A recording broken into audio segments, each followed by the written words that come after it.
लायक था, पर उसकी शादी में एक दिक्कत आ रही थी जिसका समाधान लेकर आज पंडित जी घर आए हुए थे। चिंता की कोई बात नहीं है सेठ जी, लड़की बिल्कुल हमारे निखिल के साथ मेल खाएगी। कद काठी भी निखिल बेटा की तरह छोटी है। वो लोग भी अपनी बेटी वंदना के लिए छोटी हाइट का लड़का ही ढूंढ रहे थे। मंदिर में मेरी किशोर जी से बात हुई तो उन्होंने मुझे लड़के के लिए लिखवा दिया। मेरे दिमाग में सबसे पहले निखिल का ही नाम आया था तो सीधा यहाँ चला आया। अच्छा किया पंडित जी, मैं तो कब से आपको निखिल के लिए कोई लड़की बताने के लिए कह ही रहा था। आप कह रहे हैं कि लड़की अच्छी है तो हमें भी कोई दिक्कत नहीं है। तो देर किस बात की है, सुनो जी, हम कल ही लड़की देखने चलते हैं। अब सेठ जी बस एक परेशानी है। कैसे परेशानी पंडित जी? लड़की वाले ज्यादा पैसे वाले नहीं हैं, पर बहुत ही शरीफ हैं, खानदानी हैं। पंडित जी हमें इससे कोई मतलब नहीं कि लड़की के परिवार वाले ज्यादा अमीर नहीं हैं, बस लड़की अच्छी होनी चाहिए। और फिर निखिल के लिए कब से हम लड़की के लिए ही तो परेशान थे। निखिल की हाइट कम है, उसे लेकर हम बहुत चिंता में थे। अगर अच्छी लड़की मिल रही है तो हम ये रिश्ता हाथ से नहीं जाने देंगे। मैं और सेठानी कल ही लड़की को देखने जाएंगे। अब ठीक है सेठ जी, मैं लड़की वालों को ये बात कह देता हूँ। पंडित जी बात पक्की करके चले जाते हैं। सुजाता अपने पति से कहती है, सुनो जी, सुना तुमने, निखिल भैया की शादी एक गरीब परिवार में होने जा रही है। पता नहीं माँ बाबूजी को क्या हो गया है, घर की इज्जत की कोई चिंता ही नहीं है। सुजाता, माँ बाबूजी ठीक कह रहे हैं। तुम जानती हो ना, निखिल बचपन से ही पौना है, उसके लिए बौनी लड़की मिलना बहुत मुश्किल है। अब जो मिल रही है वही ठीक है। पंडित जी का बताया रिश्ता सेठ और सेठानी को पसंद आ जाता है और वंदना उनके घर में बहू बनकर आ जाती है। वंदना कद में भले ही छोटी थी, पर देखने में वो बहुत सुंदर थी। साथ ही उसके लंबे घने बाल उसकी सुंदरता को और निखार देते थे। निखिल और वंदना एक दूसरे का साथ पाकर खुश थे। माँ बाबूजी, मैं वंदना को अपनी कपड़ा मिल दिखाने ले जा रहा था। हाँ हाँ बेटा, जरूर जाओ। आखिर बहू को भी अपने घर और व्यवसाय का पता होना चाहिए, दिखा लाओ। मुझे तो तुम आज तक नहीं लेकर गए। ये कल की आई लड़की सही है, देवर जी उसे अपनी कपड़ा मिल दिखाने ले जा रहे हैं। सुजाता, मैंने तुम्हें कितनी बार तो बोला है, तुम खुद ही टाल देती हो। वंदना बहू, तुम्हारे बाल सचमुच बहुत सुंदर हैं, जो तुम्हारी सुंदरता को चार चांद लगाते हैं। सच में तुम्हारे आ जाने से ऐसा लगता है जैसे घर में रौनक आ गई है। बहू, वो पीली वाली साड़ी पहनना, वो तुम पर बहुत अच्छी लगेगी। मैंने तुम्हारे लिए खास दुकानदार से मंगवाई है। और ये लो सोने का सेट, उस साड़ी के साथ बहुत अच्छा लगेगा। पहली बार हमारी फैक्ट्री जा रही हो तो सब लोग मिलते हैं, आखिर उन्हें भी तो पता चले कि हमारी नई बहू हम लाखों में एक ढूंढ कर लाए हैं। थैंक यू माँ जी, थैंक यू सो मच। वंदना को सबके साथ घर में घुलता मिलता देख सुजाता उससे जलने लगती है। इस वंदना का तो कुछ करना ही होगा। ये बौनी बहुत तेज है, अगर मैं इसके बाल खराब कर दूं तो ये बिल्कुल भी सुंदर नहीं रहेगी। हाँ, मैं इसके बाल खराब कर दूंगी। फिर क्या था, एक शाम जब वंदना सो रही थी तो चोरी से सुजाता ने उसके बालों में एक ऐसा पदार्थ लगा दिया जिससे वंदना के बाल आपस में चिपक गए और किसी भी इलाज, किसी भी शैम्पू से वो बाल ठीक नहीं हुए। आखिर में वंदना को अपने सारे बाल उतरवाने पड़े। माँ जी, मेरे बाल बहुत सुंदर थे, पता नहीं मेरे बालों में वो चिपकन कैसे लग गई। मेरे बाल ठीक ही नहीं हुए, मैं कब तक ऐसे रहूंगी। मन छोटा मत करो बहू, कुछ दिनों में तुम्हारे बाल दोबारा लौट आएंगे। थोड़ा समय लगेगा, जितनी मर्जी कोशिश कर ले, तेरे बाल कभी वापस नहीं आएंगे। और सुजाता की बात सच हुई। जैसा सुजाता ने सोचा था वैसा ही हुआ। वंदना के बाल वापस नहीं आ रहे थे। एक दिन वंदना परेशानी की हालत में अपने घर की छत पर बैठी थी। वंदना को चिड़ियों से बातें करना बहुत अच्छा लगता था। वो उन्हें रोजाना दाना पानी डाला करती थी। उन्हीं में से एक चिड़िया वंदना से बोली, वंदना दीदी, क्या बात है? हम कुछ दिनों से देख रहे हैं कि तुम बहुत उदास हो। अरे, तुम तो इंसानी भाषा बोलती हो। हाँ वंदना दीदी, हम सभी चिड़िया इंसानी भाषा बोल लेते हैं, पर हम ये सच्चाई किसी को भी नहीं बताते, नहीं तो हमें सब पकड़ लेंगे। तुम अच्छी हो, इसीलिए मैंने तुमसे इंसानी भाषा में बात की। दीदी मुझे बताओ, तुम उदास क्यों हो? शायद तुम्हारी परेशानी हम दूर कर सके।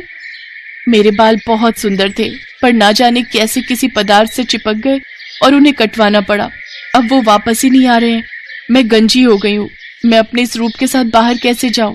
बस इतनी सी बात। तुम अपनी आंखें बंद करो और फिर देखो मेरा जादू। चिड़िया के कहने पर वंदना अपनी आंखें बंद कर लेती है। देखते ही देखते वंदना के सिर पर बहुत ही सुंदर सोने के बाल आ जाते हैं। उन सुनहरे बालों में वंदना बहुत सुंदर लग रही थी। अपनी आंखें खोलो दीदी, देखो तुम्हारे सिर पर बाल आ गए हैं, सोने के बाल, सुनहरे बाल। हाँ, ये तो सच में सुनहरे बाल हैं, सोने के बाल हैं।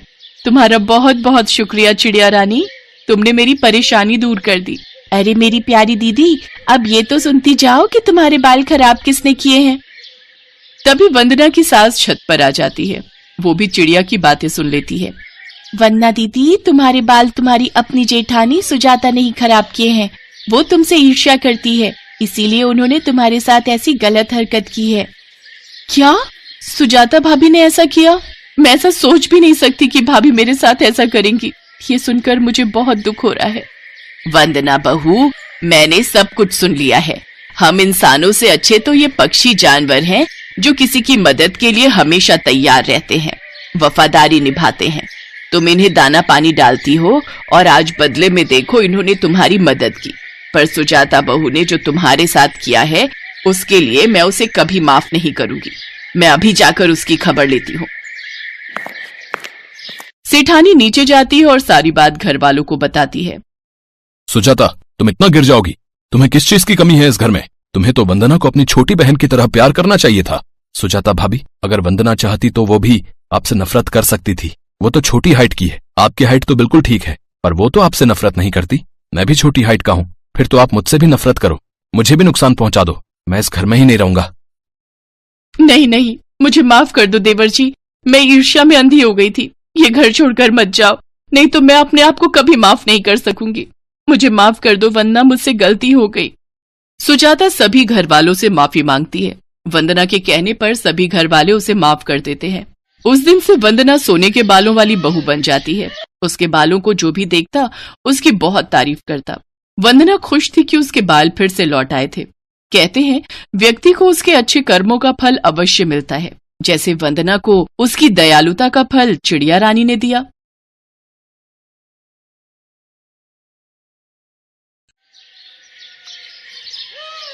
प्रतापनगर में सुंदरलाल नाम का एक दर्जी अपनी पत्नी शांति और बेटी संध्या के साथ रहता था। संध्या का रंग सांवला था, इसलिए उसके लिए कोई भी रिश्ता नहीं मिल रहा था। इसी कारण सुंदरलाल और शांति परेशान थे।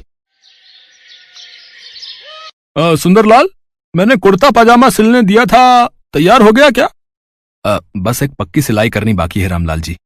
अच्छा, फिर मैं लड़का भेजूंगा, उसी के हाथ दे देना। शाम को शादी में जाना है, इसलिए थोड़ी देर में करके दे दो। और संध्या के लिए कोई रिश्ता मिला या नहीं? कहाँ मिला रामलाल जी, बहुत जगह बोल रखा है, बाकी मैंने तो भगवान पर छोड़ रखा है। वही मेरी बेटी का अच्छा भविष्य तय करेंगे। बात तो ठीक है, पर तुम्हारी बेटी का रंग सांवला है। इतनी आसानी से लड़के सांवले रंग रूप की लड़की के लिए मानते नहीं हैं। इसलिए जब तुमने मुझे कहा था, मैंने भी इस बारे में किसी से कोई बात नहीं की। अच्छा, चलता हूं, कपड़े भिजवा देना है। सुंदरलाल देखता है रामलाल की बातें संध्या सुन चुकी है, इसलिए उसने बात बदलनी चाहिए।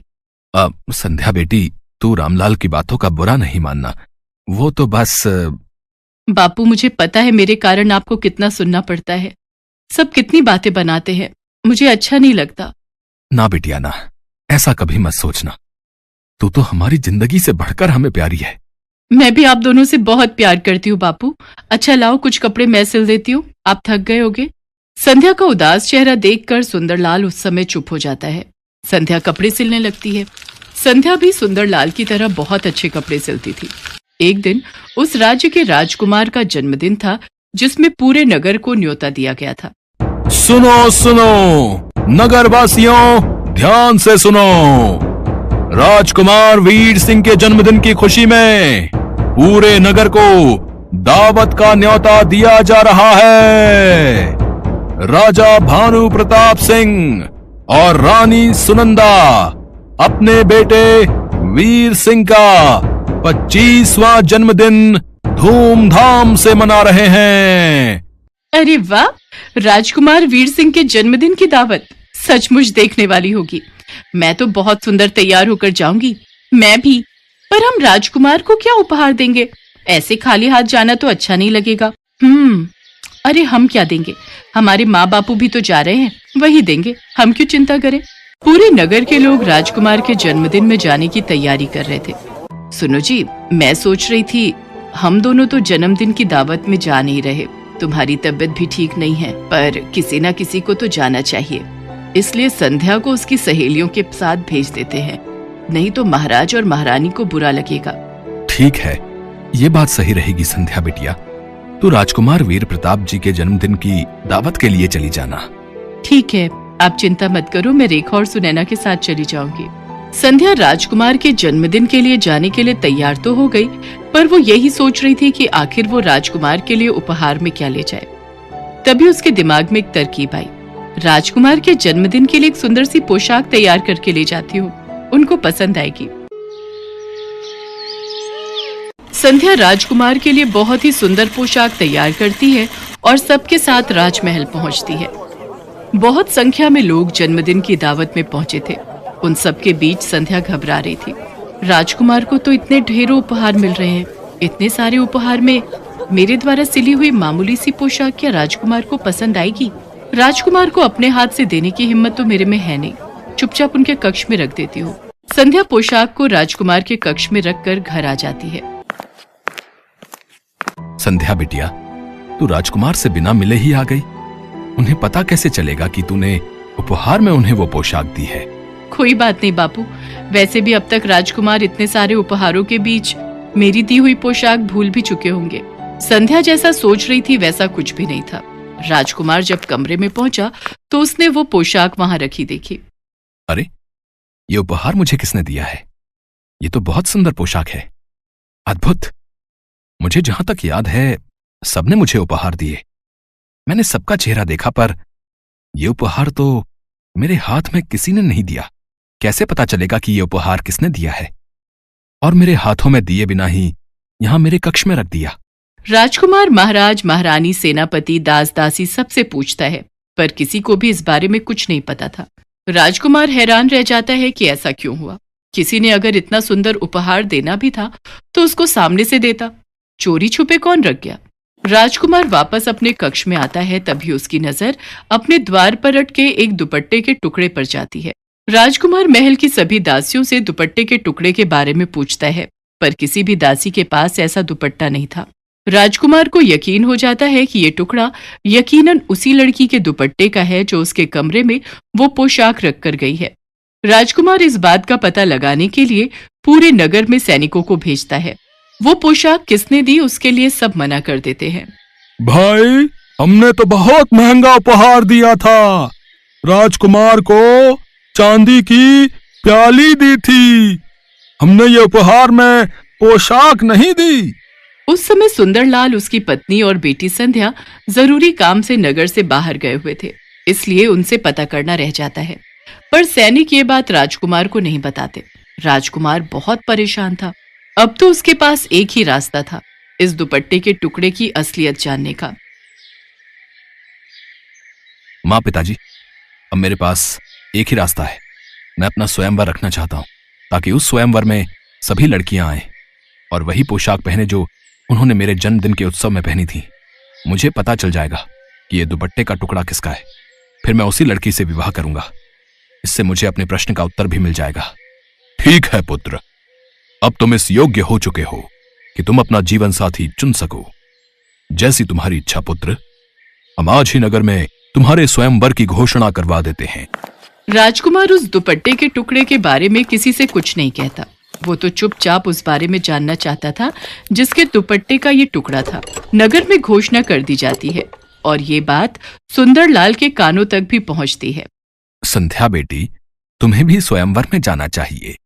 तुम्हारे पिताजी ठीक कह रहे हैं संध्या बेटी, नगर की सभी लड़कियां स्वयंवर के लिए जा रही हैं। अगर तुम नहीं गई तो महाराज क्रोधित हो जाएंगे। उन्होंने नगर की सभी युवा कन्याओं को स्वयंवर के लिए आमंत्रित किया है, पर मेरा वहां जाने का कोई फायदा नहीं, क्योंकि मैं तो देखने में बिल्कुल भी सुंदर नहीं हूँ।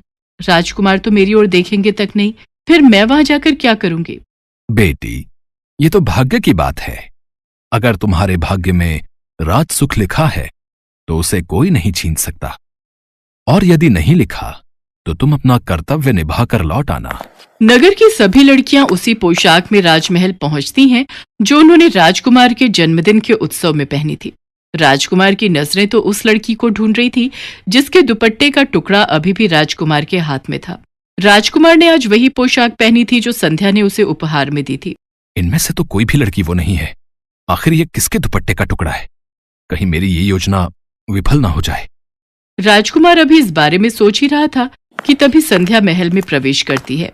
संध्या ये देखकर हैरान रह जाती है कि राजकुमार ने वही पोशाक पहनी है जो उसने सिलकर दी थी। राजकुमार ने मेरी दी हुई पोशाक पहनी है, इसका मतलब राजकुमार को मेरे द्वारा सिली हुई पोशाक पसंद आई। ये देखकर मैं बहुत खुश हूँ। बापू और माँ अगर ये सुनेंगे तो वो भी बहुत खुश होंगे। संध्या अभी ये सब देखकर मुस्कुरा ही रही थी कि तभी राजकुमार वीर प्रताप की नजर उसकी पोशाक पर जाती है। यही है वो जिसकी मुझे तलाश थी। आप सब जानना चाहते हैं मैंने ये स्वयंवर क्यों रखा है? क्योंकि मैं अपना जीवन साथी चुनना चाहता था। जिस लड़की की मुझे तलाश थी आज वो मेरे सामने खड़ी है। मैं उसका नाम तो नहीं जानता, पर आज जो पोशाक मैंने पहनी हुई है उसी लड़की ने मुझे उपहार में दी थी। क्या वो लड़की मेरी जीवन संगिनी बनना चाहती है? सब लड़कियां एक दूसरे का चेहरा देख रही थी क्योंकि उनमें से किसी ने भी ये पोशाक राजकुमार को नहीं दी थी। संध्या तो सच जानती थी। वो हैरान रह जाती है। राजकुमार उसकी ओर बढ़ता है और उसका हाथ थाम लेता है। राजकुमार, मैं आपके लायक नहीं हूं। आपको तो मेरे से भी सुंदर लड़कियां मिल जाएंगी। संध्या, प्रेम तो दिल से होता है। मैं तो उसी पल ही तुम्हें अपना दिल दे बैठा था। जब मैंने इस पोशाक को देखा, वो तो तुम्हारे दुपट्टे का टुकड़ा दरवाजे में अटका हुआ था, तभी मुझे तुम्हारे बारे में पता चला, वरना मैं तो सच्चाई जान ही नहीं पाता। और मेरी नजरों से देखो, तुम मेरे लिए दुनिया की सबसे खूबसूरत लड़की हो। संध्या अपने दुपट्टे की ओर देखती है जो किनारे से फटा हुआ था। वहां खड़ी सभी लड़कियां हैरान रह जाती हैं। राजकुमार वीर प्रताप की बातें सुनकर संध्या की नजरें शर्म से झुक जाती हैं। उसके पश्चात सुंदरलाल और शांति को दरबार में बुलाया जाता है। फिर शुभ मुहूर्त में संध्या और राजकुमार वीर प्रताप का विवाह संपन्न होता है। आज संध्या के जीवन में दुनिया की सारी